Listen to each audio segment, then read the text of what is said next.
we've got a real clash of the titans to unpack for this deep dive. Jet Li versus Sharon Yeung Pan Pan. Yeah, this is a fun one. And the source we're looking at doesn't just pit them against each other in a, action movie way, right? It gets into their martial arts philosophies, the strategies behind the moves. It's kind of wild how they contrast. The source frames it almost like pitting a fencer against a boxer. Both are going to be masters of what they do. Right.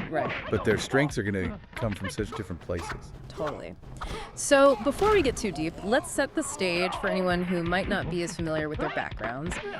Give us the rundown on these two martial arts legends. All right, so in one corner you have Jet Li, trained from a young age, a total Wushu prodigy. I mean, this guy is known for his speed, his precision. You see it in his movies. It's like lightning. Absolutely, and it all comes from that Wushu background. Yeah. But this is the thing, right?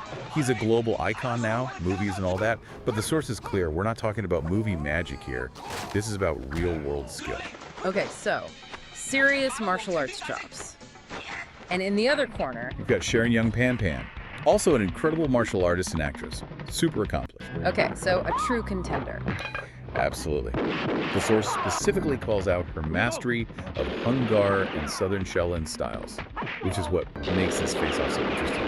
So, totally different approaches then. To bring back that analogy, is Jet Li the fencer in this scenario? What makes his approach so versatile based on what we're reading here? Yeah, you got it. Just like a fencer, right? Relying on footwork, their blade work, to control the distance and find an opening. It's about being adaptable, being agile. Right. And that's where Jet Li's Wushu training really shines. I mean, the source uses this phrase, refined precision, to describe his fighting style, which I thought was perfect. It's not just about speed, it's about having all these different techniques in your arsenal and being able to instantly react to what your opponent is doing. So in a fast-paced fight, that kind of adaptability, that's going to be a huge advantage now. That seems to be what the source is saying, yeah. It even points out that Wushu practitioners, they often train in both offense and defense at the same time. Oh, wow. So it's a fluid thing, which is another thing that makes them incredibly versatile. But on the other hand, Sharon Yeung Pan Pan, or you said she's mastered Hungar, that's got to bring something different to the table. What makes that style so challenging for someone like Jet Li, even with all his speed? Totally. So if Wushu is all about that fluid adaptability, like we were saying, Hungar is much more traditional. It's about strong stances and delivering these incredibly powerful blows.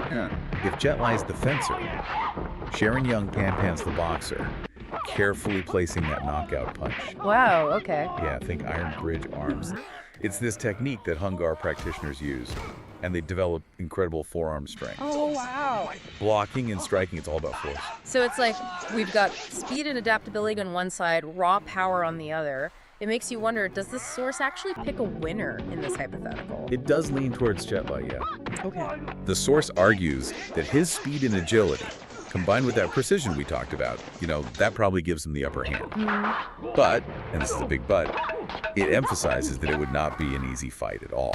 So even with what looks like an advantage, there are no guarantees. Exactly. Real life fights, totally unpredictable, anything can happen. Plus, can't forget, Sharon Yeung Pan Pan, she's incredible in her own right. This whole deep dive just goes to show it's not just about who would win in a fight, even if we're talking about legendary martial artists.